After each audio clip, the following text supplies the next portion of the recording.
Hello বন্ধুরা, আপনারা সবাই কেমন আছেন? আশা করি ভালো আছেন। আজকে আমি আপনাদের সামনে একটা গল্প বলবো। এই গল্পটা খুব শিক্ষামূলক এবং এই গল্পটা আপনাদের ভালো লাগবে। তো যারা গল্প শুনতে ভালোবাসেন তারা ভিডিওটি পুরো দেখতে থাকুন। একটা গ্রামে একটা অতি সাধারণ ও সরল মনের রাখাল ছিলেন। তিনি এক ধনী ব্যক্তির বাড়িতে ভেড়ার পাল চড়াতেন এবং প্রতিদিন মজুরি হিসাবে ৫টি দিরহাম নিতেন। একদিন সেই ধনী ব্যক্তি রাখালের কাছে এসে বললেন, আমি আমার ব্যবসা গুটিয়ে সপরিবারে বিদেশে চলে যাচ্ছি, তাই সব ভেড়া বিক্রি করে দিয়েছি।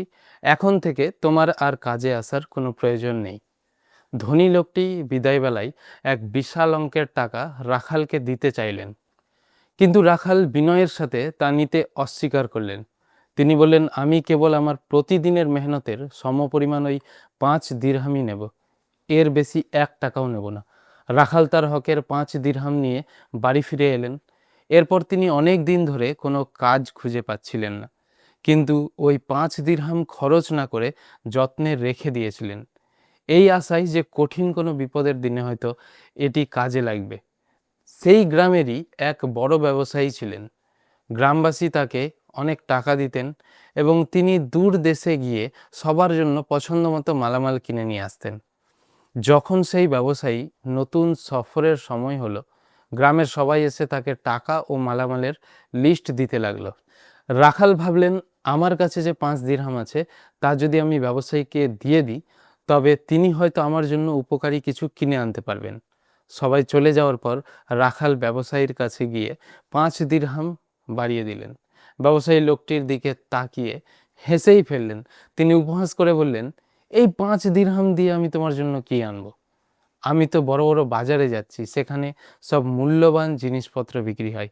রাখালও নাছোড়বান্দা।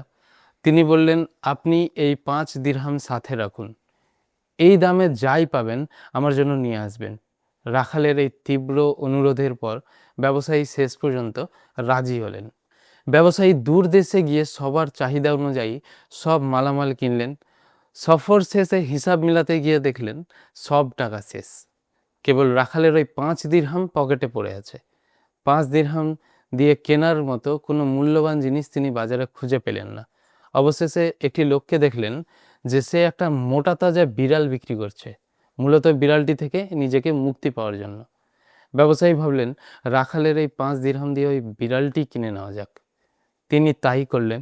বাড়ি ফেরার পথে ব্যবসায়ীকে এক অচেনা গ্রামে রাত কাটানোর জন্য থামতে হলো।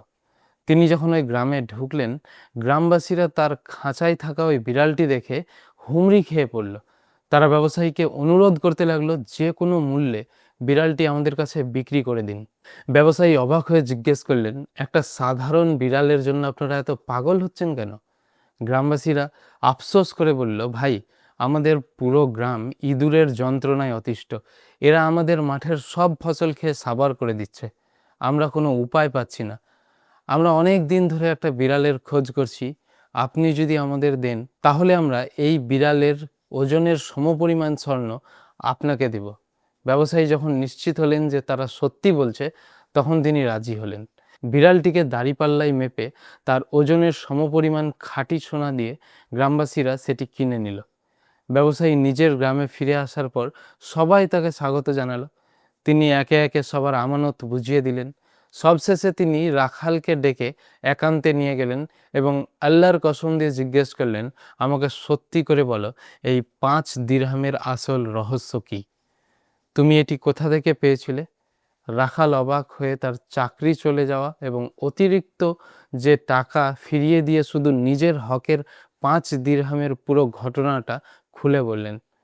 রাখালের কথা শুনে ব্যবসায়ী কেঁদেই ফেললেন এবং তাকে জড়িয়ে ধরে বললেন, আল্লাহ তোমাকে দুনিয়াতেই এর চেয়ে উত্তম প্রতিদান দিয়েছেন, কারণ তুমি রবের দেওয়া হালাল রিজিক সন্তুষ্ট ছিলে এবং অতিরিক্ত লোভ করনি।